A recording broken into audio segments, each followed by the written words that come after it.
Ayman Khan here for Seconds Out in Spain once again. With Don Charles. Don, how you doing? We've got to stop. I like you, but we've got to stop meeting like this.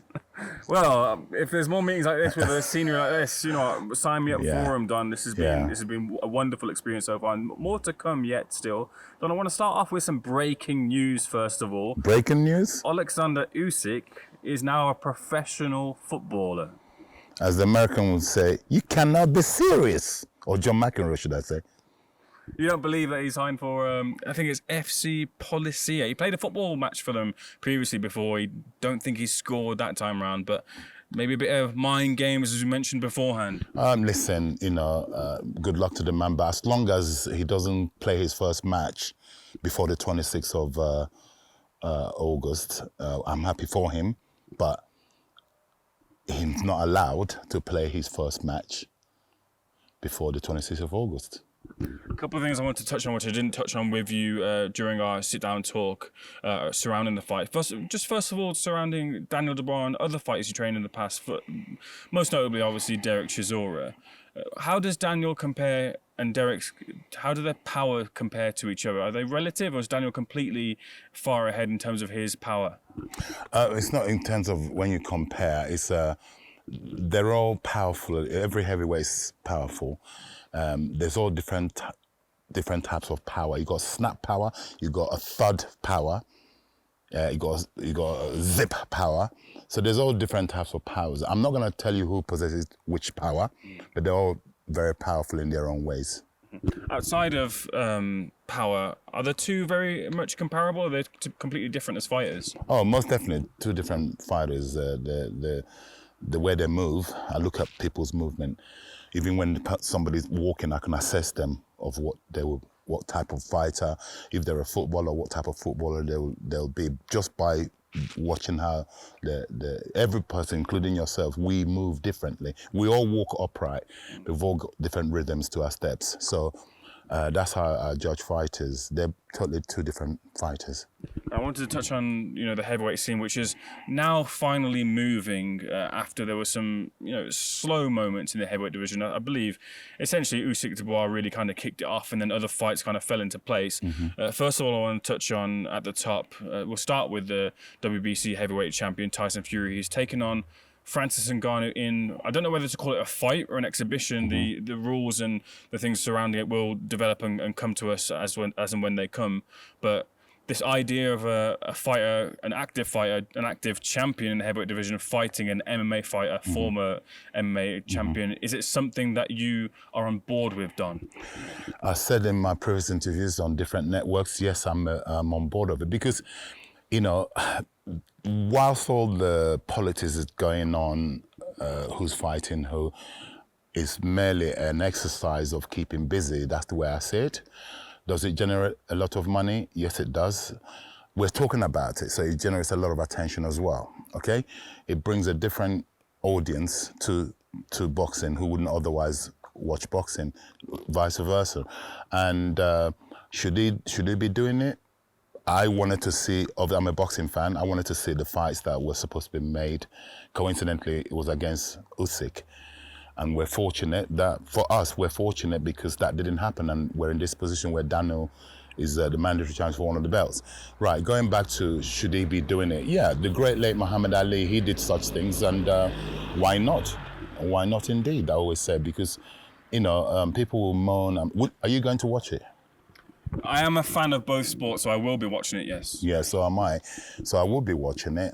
It's generated a lot of interest, merely because of the controversy side of it. And so we're talking about it. We're still talking about it. So people will complain, but they'll watch it. And they'll sneakily watch it. Those who cheaters, they'll sneakily watch it. I suppose the conversation surrounds, for the people who are against it, are saying that as boxing purists, a WBC active champion, heavyweight champion, should be fighting a boxer, an active fighter, and should be seeking someone who's in the current heavyweight rankings. Do you see that side of the argument, and do you kind of get those frustrations? Most definitely. I mean, he should be fighting someone within the boxing. There's a top 15 there. You could easily select somebody to to fight, and he hasn't done that. And the WBC have allowed him to. If the governing body, for instance, stepped in and said, no, you can't do that. After all, it is their belt that he's holding, the WBC. If that is, it's really the governing body that should step in to stop such things happening. They haven't. They've encouraged it. They've given their permission, from my understanding. So why not? Let him do it. Let him get it out of his system. And then demographically, they'll see how things pan out. Yeah? And like I said, we intend to gate crash their original initial plan. So, yeah, I'm afraid we're going to go and take those belts and then see what happens. Have you seen much tape on Francis Ngannou? Are you of the belief that he could bring any or pose any problems to Fury when the two do meet? Two big men in the ring, but they're from two different disciplines. As long as is in boxing rules, it can't do nothing to Tyson Fury.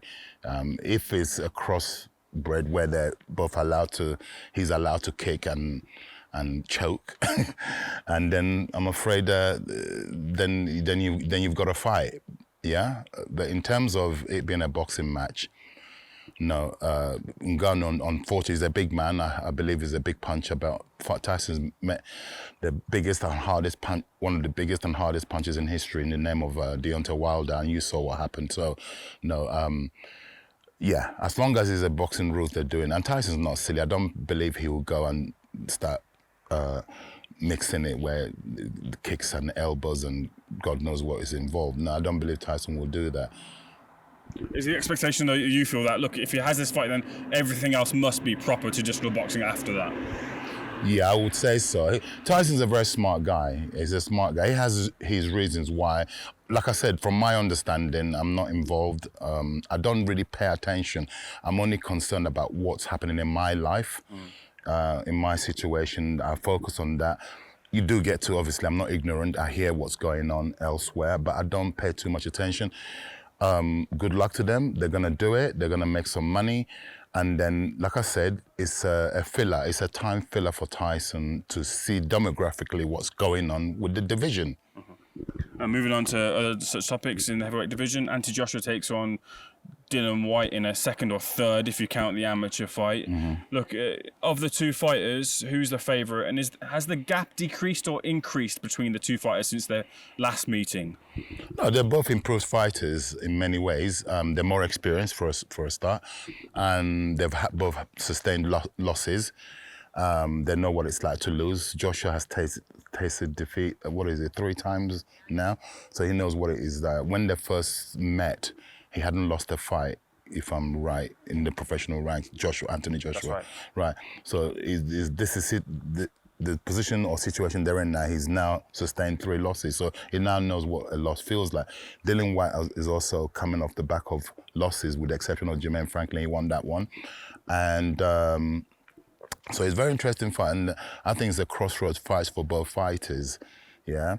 The loser, I'm not saying I hate using the terminology, the loser is the end. No, it's not the end. You know, it's not the end. And but it is going to be a tricky one for the loser, how they get back, and depends on what fashion they lose. So yeah, it's a 50-50 fight in my opinion. Okay, they both got under new coaches, right? So whoever is able to have made the adjustments with and familiarize themselves with what they've been taught by their new coach, and implement it on the night as near as possible to the game plan, wins the fight. That's usually the case anyway. So like I said, as I stand here and speak to you, I see it as a 50-50 fight. Yeah, Joshua is drafted in the head being Derek James, and Dillian Whyte is drafted in Buddy McGirt. Do you feel those two are two good fits for each fighter respectively? Most definitely, yes. But when I say my only concern, I will say this, in terms of Derek James, he's got loads of world champions, excellent, exceptional coach. But has he coached any heavyweights? Do you know? Because I don't believe so. Right. I like to say it's a slightly specialist market, the heavyweight. That's my only concern in regards to, you could know all the technical knowledge in the world, but implementation is key. Yeah, Josh is a big guy. And I will say this again. Has he coached any heavyweights? Can he transfer the methods and the technical abilities and instructions that he's put into the likes of your Spence and the Charlo brothers? Can he transfer it to a heavyweight? We'll wait and see. Whereas Dillian Whyte, Buddy McGraw has worked with a number of heavyweights. In fact, he's worked with a person who I've trained in the past, Derek Chisora. Yeah. He's had that experience of working with heavyweights. So, we'll see. Like I said, it's a 50-50 fight. We shall wait and see. I'm paraphrasing slightly, but Anthony Joshua said that, look, under Robert McCracken, he gave his best years to Robert McCracken, but Robert was maybe more focused on, the amateur scene and guiding the amateur fighters towards the Olympics, and he gave him his best years and maybe didn't quite get, all from Robert. That's caused a bit of a stir within the boxing community, and Carl Froch has kind of seen that as a disrespectful comment. Because that's Carl's former coach, yeah. I can understand. Do you feel that that's a disrespectful comment towards, or should it be taken disrespectfully? Is the question. Well, if I always put myself in the situation, if that was me, how would I take it? I would take it badly. I think that's a bit unfair. And to draw that out, even if you think that, to come out publicly like that, I don't think is correct. Whoever has advised him to say that, I think is not right. And Robert McCracken had gotten. He won the world title with Robert McCracken, right? Yeah. And defended it. And then to come out now, I'm a coach. If that was said about me, that will hurt me. So yeah, it's not the right thing to say. I just wanted to get your thoughts on just trainer changing in general. In one sense, look, you've got the position that it's a fighter's career. They've only got one career, so maybe they're entitled to train a shop to a degree and mix and match and choose who they want to train with. And then there's also the feeling that no, a fighter should stay loyal to the person that's brought them all the way and continue with them as much as possible that they can do. Where do you kind of stand on those two sides of thinking when it comes to boxing? Right. Okay, a fighter only has one career. I'm gonna fight for the fighter first, and I'll fight because I'm a coach. Right. So a fighter has only one career, and it's a short one. Yeah. So therefore, if the fighter feels that they need a change, they can do better elsewhere. Like I said, they've only got one career. What do? Do you stay with the coach because out of loyalty, and then at the end of your career, you're gonna have resentment towards the coach? Yeah, that's not right. It's almost like being in a marriage that's not healthy. Instead of both going your ways and finding happiness, perhaps, and staying for whatever reason, and it would be quite a toxic marriage. It's the same with a boxer and a coach. So no, I don't think a fighter should stay with a coach if the fighter deeply feels that they're not developing or they could do better elsewhere. No, but have the how can I put decency to sit down with the coach. The same way you sat down in the beginning when you made the arrangement that you're going to work together. All I ask from fighters is to be able to man up and sit with the coach and talk and say, right, this is how I say it. I love you.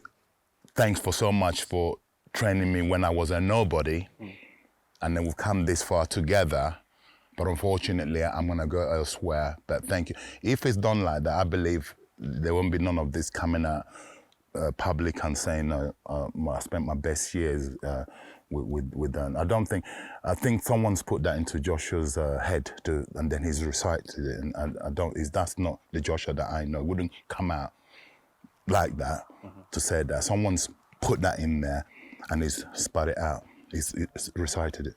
Do you feel we'll see a new and better version of Anthony Joshua under Derek James, or do you think Robert McCracken's version of Anthony Joshua was the best form of Anthony Joshua? No, you can't say that because that would be unfair on Derek James. Like I said, he's a renowned, established, with multiple world champions. He's a good coach. Otherwise, you can't produce that. Yeah, it's like taking your car to various mechanics. Every mechanic has a way.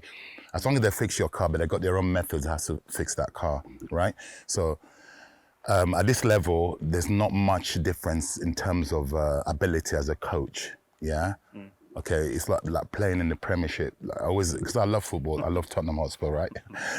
So it's like, I always give that as an example. You get the teams in the Premiership got different managers. Yeah, some people are good at man management. Some people are really technically sound when it comes to playing the game. Then the best managers are the ones who are good at both the man management and also the technical side, like Pep Guardiola. Pochettino, former Tottenham coach, right? And anyway, so I fought for the fighters. Now I'm going to fight for the coaches, right? The coaches, right? People don't realize the amount of sacrifices a coach makes to be able to accommodate fighters. Okay, so it's easy to say, "Oh, I gave you my best years." Do you know how much sacrifices Robert McCracken would have had to make? It's usually the families that pay the price, the families of the coaches that pay the price, all the absences from home. If you have to travel, there's so many sacrifices one has to make. It's not complaining. For instance, I'm a coach. I love it. I love all the traveling and the doors that boxing opens. Yeah, we're privileged. I feel privileged. I feel honored to be doing the work. But nevertheless, fighters should remember the beginning. Do not forget the beginning. The beginning is very important. Okay. So whenever you go to make a decision, this goes out to all the fighters. Whether you're beginning your career, you're in the middle of your career, or you're coming towards the end of it, remember the beginning. When we had nothing, we shared our last pound, yeah? And then when you start making the money and the fame comes and you get all these people from nowhere they weren't there in the beginning. They only came afterwards, telling you how great you are. Then you start listening to them and not the person who actually shared your last £5 with you, the days when you had nothing. Remember those days. If you remember those days, then your decision making, it will affect your decision making when you come out with such things about giving your best days. But you achieved a lot in those best days you spent with Robert McCracken. Amount so much finance, money. So come on. Last couple of things for me, Don. I know it's getting dark. We should probably get inside soon. Yeah. First, do you believe in aliens?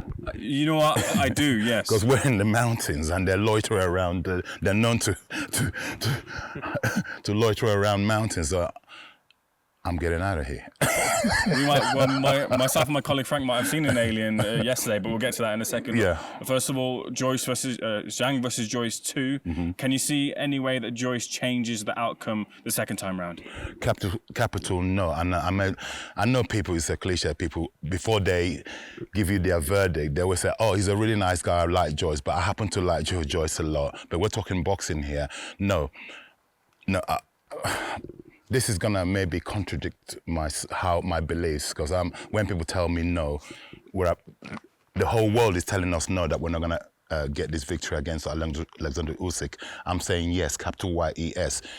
So you're asking me about Joe Joyce against Zhang. Unfortunately, no, because stylistically, Zhang is a southpaw, a big southpaw who's very, very, very technical. Yeah, again. You know, one thing about us in England, and I will say that, I will say that out there, we don't pay enough attention to other people. Yeah, I knew of his coach, Zhang's coach. I came in contact with him probably 6 years ago. I came across him in Monaco. My fighter was Frank Buglioni, and he happened to train a southpaw, Chinese southpaw, who fought my guy Buglioni. Yeah, my lovely, lovely son, Frank Buglioni, the gentleman. His name is the wise guy. Yeah, so that was actually Frank's last fight in Monaco, and yeah, that's when I came in contact with Sean George, I believe the coach's name is. A really nice, pleasant man, well schooled teacher. Has got a great history as an ex-professional boxer. People not looking at that. He's an astute student of the sport.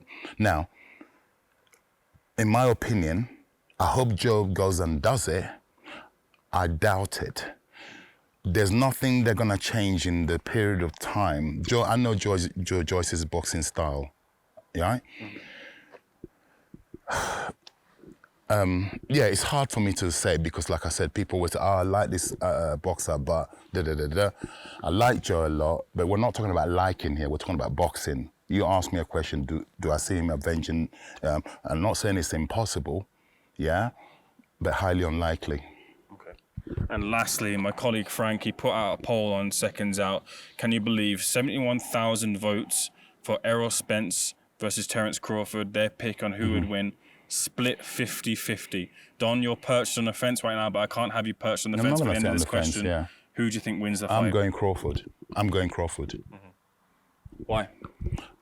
Because this guy, he's just got too many things. I'm looking for weaknesses in the guy as a coach, and I haven't seen any. Don, we'll leave it there. Looking forward to that fight. Looking forward to Alexander Usyk and Daniel de Bruyn on August 26th. Thank you for speaking to Seconds Out. Thank you for having us here as well too. Yeah, much appreciated. My pleasure, always.